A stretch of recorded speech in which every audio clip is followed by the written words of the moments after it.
Was fangen wir jetzt an mit dem angebrochenen Abend? Die sind noch voll. Du verstehst das vielleicht nicht. Aber ich bin es irgendwie meiner Familie schuldig. Ich kann Friedenau nicht aufgeben. Henning, es geht um dein Leben.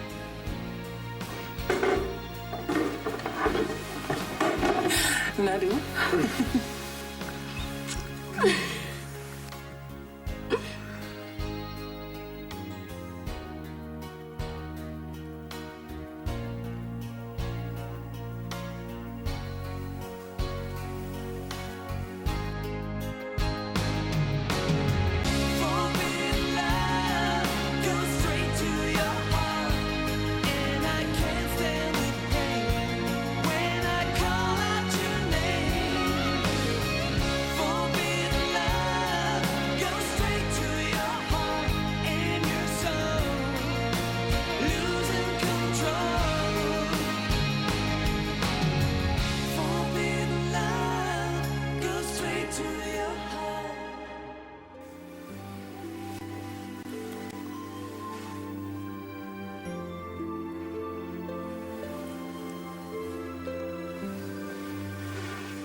Mach schnell. Ich will ins Bett. Jetzt schon? Ja. Wo soll er hin, Oliver? Links neben... Hey, Tom! Was machst du denn hier? Hi. Ich wollte nur mal kurz vorbeischauen, aber wie ich sehe, macht ihr schon Feierabend. Ach, ein Bier kannst du noch haben. Na, ich glaube, ich habe genug für heute. Stellst du schnell die Stühle hoch? Den Rest erledige ich dann. Ist Ninas Party schon vorbei? Mhm. Na komm, lass uns noch schnell einen Absacker nehmen. Ah, und das ist Daniela, arbeitet im Label. Und das ist Tom Seifert. Will mir bei meinem Studium unter die Arme greifen. Hi. Das ist ja nett. Studierst du auch Psychologie? Hab ich. Medizin und Psychologie. Und mittlerweile bin ich Assistenzarzt. Du, für mich nicht. Ich bin echt ziemlich fertig. Ich glaube, ich gehe nach Hause. Schade. Aber es bleibt doch bei morgen, oder? Klar. Ich melde mich. Gute Nacht, ihr beiden. Ciao. Tschüss.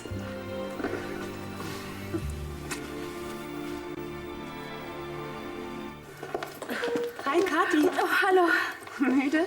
Ja, ich spring noch schnell unter die Dusche und dann ab ins Bett. Scheint ja ganz schön was los gewesen zu sein auf Ninas Party. Ja.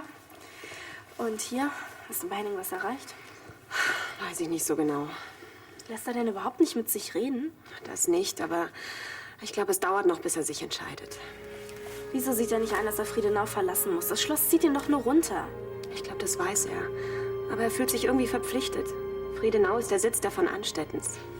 Eine Familie von Anstetten gibt es doch so gut wie gar nicht mehr. Aus seiner Sicht ist er die Familie und muss das Erbe hochhalten.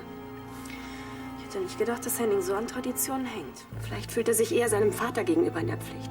Aber es hat doch keinen Sinn, wenn er sich hier vergräbt. Das hätte Christoph niemals gewollt. Du hast vollkommen recht. Nur Henning sieht das nicht so. Zumindest noch nicht. Na, mittlerweile denkt er wenigstens drüber nach. Das ist ja schon mal ein Anfang. Hm. Nur wenn er Friedenau verlässt, kann er sein Leben wirklich ändern.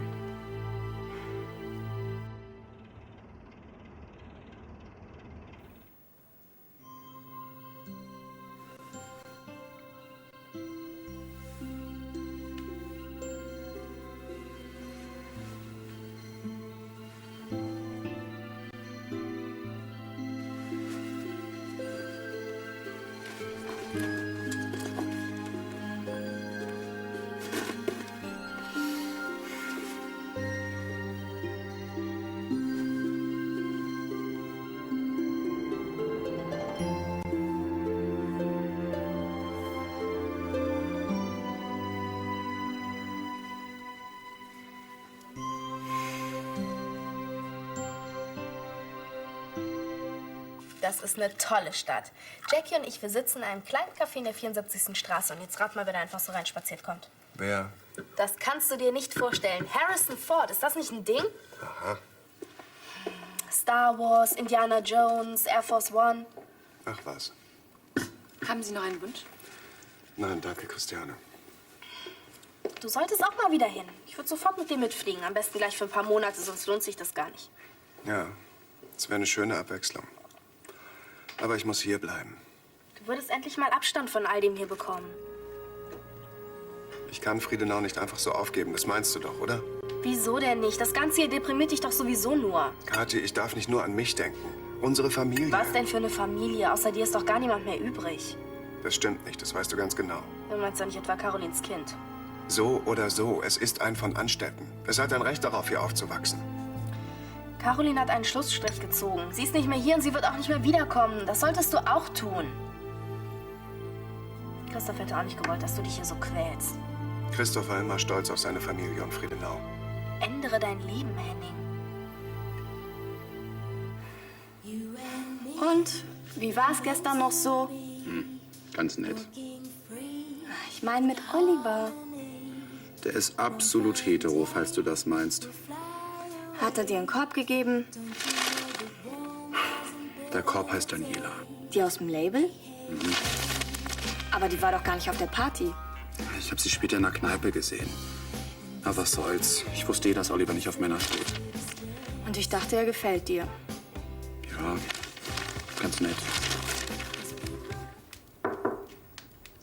Ja?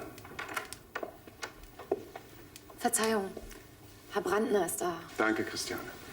Bitte. Arno, schön, Sie zu sehen. Wenn ich störe, ich kann ein andermal wiederkommen. Nein, überhaupt nicht, bitte. Danke. Was kann ich für Sie tun? Ja, es geht um die Isolierung. Im rechten Flügel habe ich einige... Worum geht's konkret? Henning, wir können das auch vertagen. Nein, nein. Es ist nur so, dass ich den ganzen Morgen schon darüber nachdenke, was aus Friedenau werden soll. Es betrifft nicht die Renovierung, die soll in jedem Fall abgeschlossen werden. Ja, Ich denke darüber nach, Friedenau zu verlassen. endgültig. Ja. Vielleicht ist es langsam an der Zeit, einen Schlussstrich zu ziehen. Jedenfalls raten mir das alle meine Freunde. Ich verstehe. Andererseits ist Friedenau das Erbe meines Vaters.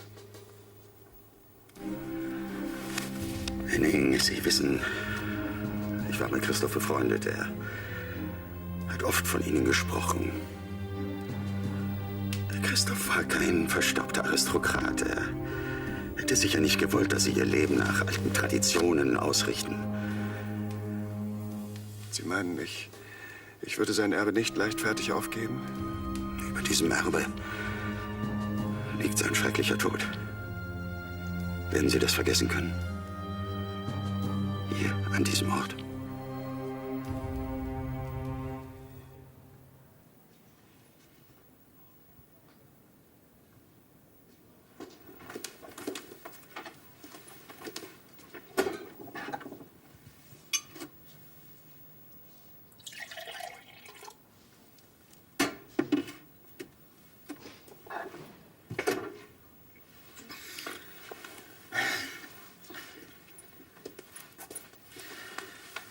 Guten Morgen. Hast du das Bett nicht gefunden? Nicht so laut. Ihr beiden habt wohl noch ein bisschen länger gefeiert, hm?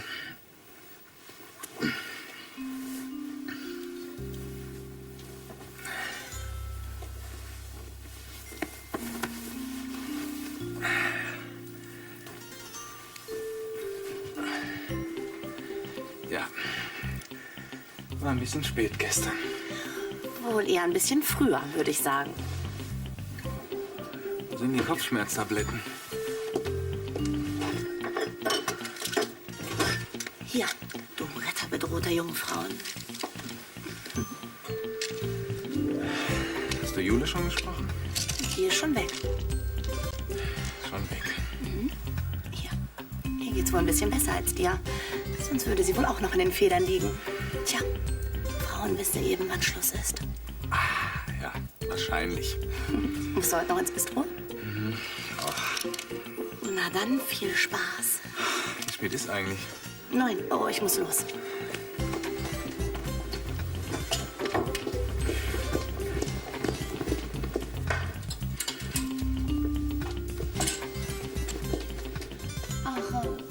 Darunter hättest du eine Frau küssen müssen. Dann wärst du jetzt nicht solo. Ciao.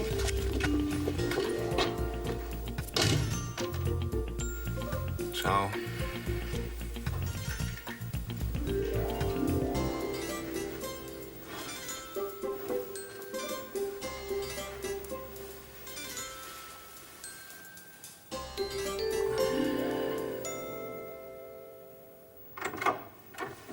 Man muss ja nicht sofort verkaufen. Ich meine, falls Sie sich entschließen würden, fortzugehen. Ja, falls ich mich entschließe. Käufer findet ein solches Anwesen immer. Denke ich auch. Es geht um Sie selbst, Henning. Alles andere wird sich finden.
So, 2 Cappuccino plus Croissant, ein Tee, eine Cola und eine große Apfelschorle. Alles klar. Gut. Du hast dich ja gestern prächtig amüsiert. Klar, war doch auch eine super Party, oder? Ja, stimmt. Und das mit Tom ist doch auch klasse. Na, Logo. Ich freue mich, dass er mir beim Lernen helfen will. Ihr habt euch ja gestern auch noch ziemlich lange unterhalten, ne? Er hat mir ein paar Tipps fürs Studium gegeben. Tipps fürs Studium? Mhm. Und sonst? Was meinst du? Naja, es sah nicht so aus, als hättet ihr euch nur über das Studium unterhalten. Haben wir aber. Ja, und von Nepal hat er mir noch erzählt. Nepal? Ja, Nepal. N-E-P-A. Sag mal, was soll das denn? Nichts. Ich finde Tom jedenfalls sehr sympathisch. Ja. Sag mal, du wohnst doch mit ihm in einer WG. Stimmt was nicht mit dem, oder was? Nein, der ist okay. So, der Schichtplan steht. Ich mache jetzt weiter. Oder möchtest du dein Verhör mit Oliver fortsetzen? Das glaube ich auch nicht. Caroline kommt bestimmt nicht mehr zurück. Habe ich ihm ja auch gesagt.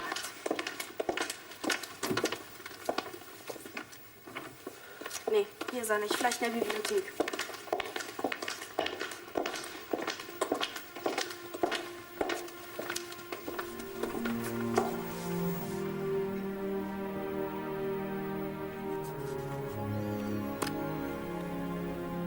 Ich sehe mir gerade alte Bilder von Friedenau an.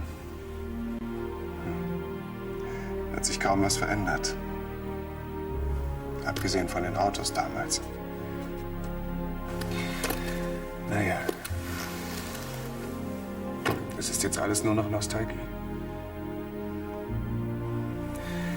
Wenn einem so viele Menschen den gleichen Rat geben, dann sollte man ihn beherzigen, nicht wahr? Ich habe mich also entschlossen, Ich werde Friedenau verkaufen.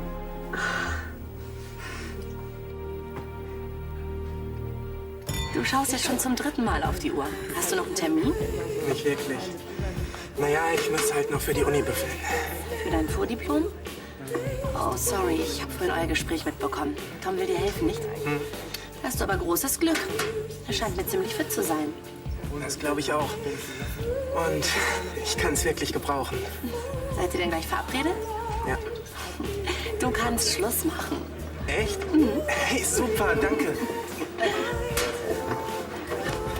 Okay, ciao. Ciao. Tschüss. Jule, na, was macht dein Kopf? Der Kopf? Wieso? Naja, ihr habt doch gestern Abend noch ziemlich Gas gegeben. Das war heute Morgen ja nicht zu übersehen. Ach, es ging so. Zumindest hat Simon nicht mal mehr sein Bett gefunden.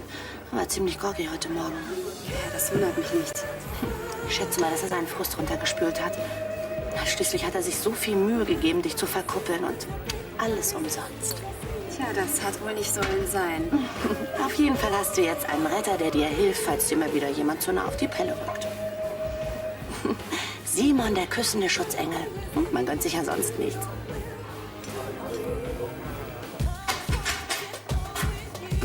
Hallo zusammen. Alles im grünen Bereich? Hi Christian, na, schon Feierabend? Schon ist gut.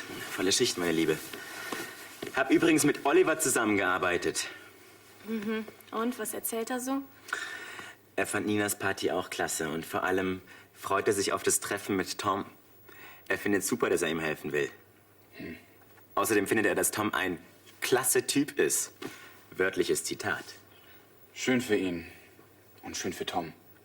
Ich dachte, du fandest ihn auch gut. Sah jedenfalls so aus auf der Party.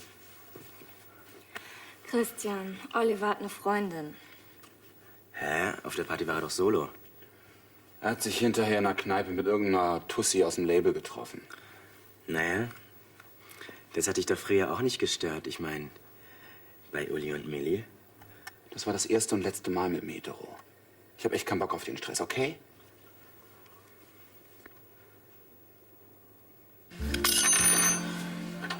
Entschuldigung. Mist. So. Hier schön. Was ist denn was los mit dir? Primariger Tomatensaft, kein Kirschsaft. Sorry, ich bin heute einfach ein bisschen neben der Kappe. Du hast einen Mordskater, würde ich sagen. Ist gestern noch ein bisschen länger geworden, was? Das kannst du laut sagen. Du, ich hab hinten was dagegen. Soll ich das eben holen? Nee, lass mal. Ich habe sowieso schon eine halbe Apotheke intus. Und gegen den Mist, den ich verzapft habe, hilft das sowieso nichts. Wieso? Hast du nackt auf dem Tisch getanzt? Ich habe mit einer Frau geschlafen. Es gibt Leute, die freuen sich über sowas. Mit einer guten Freundin. Ich meine, das hätte uns nie passieren dürfen. Wir waren beide sturzbetrunken. Nüchtern wäre uns das nie passiert. Ja. Ja. Ich wollte das heute Morgen noch klären mit ihr, aber da war sie schon weg. Wahrscheinlich stinksauer. Tja, weißt du, wo du sie erreichen kannst? Ich denke schon. Na, dann geh mal besser gleich zu ihr, bevor du noch die Gäste vergiftest. Ohne dich geht's heute eh schneller. Sicher?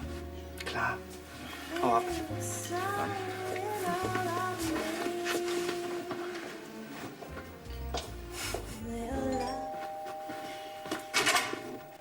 Hallo ihr zwei. Hi. Hi. Kommt doch rein. Ich wollte Oliver bloß bei dir absetzen. Ich muss nach Bonn und er hat mir sein Auto geliehen. Ach so. Bis später, Schatz. Ich freue mich. Tschüss. Ciao. Hey, nette Bude. Ist ganz okay. Habt ihr auch ein WG-Baby? Ja, aber nur zu Besuch. Setz dich doch. Jedenfalls, danke nochmal, dass du mir hilfst. Bei einigen Sachen war ich echt schon am Verzweifeln. Kein Problem. Dann möchtest du was trinken? Hast du ein Wasser? Klar.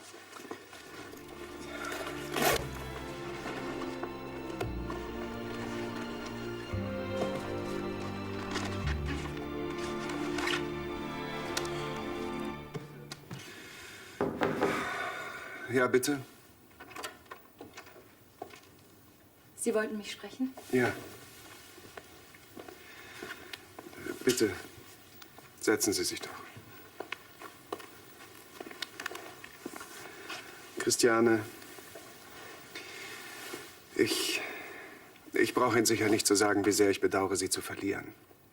Herr von Anstetten. Sie bekommen selbstverständlich eine großzügige Abfindung und den von Beinbachs habe ich Sie auch schon empfohlen. Es ist Ihnen doch recht, oder? Ja, natürlich. Danke. Sie waren in all den Jahren für uns so etwas wie der gute Geist des Hauses. Und ich weiß gar nicht, wie ich Ihnen wirklich dafür danken sollte. Das müssen Sie nicht. Ich war hier immer sehr glücklich. Ja, ich auch. Aber man kann die Vergangenheit nicht zurückholen. Und mit dem Tod meines Vaters ist die Ära Friedenau endgültig vorbei.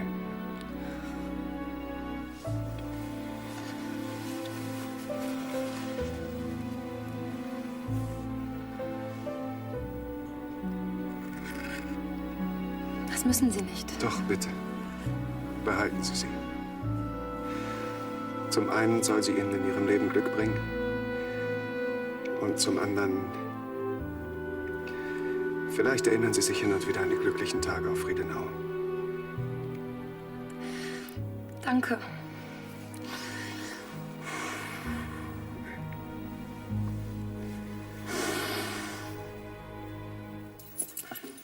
Hi. Hi, Simon. Ich glaube, ich muss mich bei dir entschuldigen. Ich hatte ein bisschen zu viel getrunken gestern.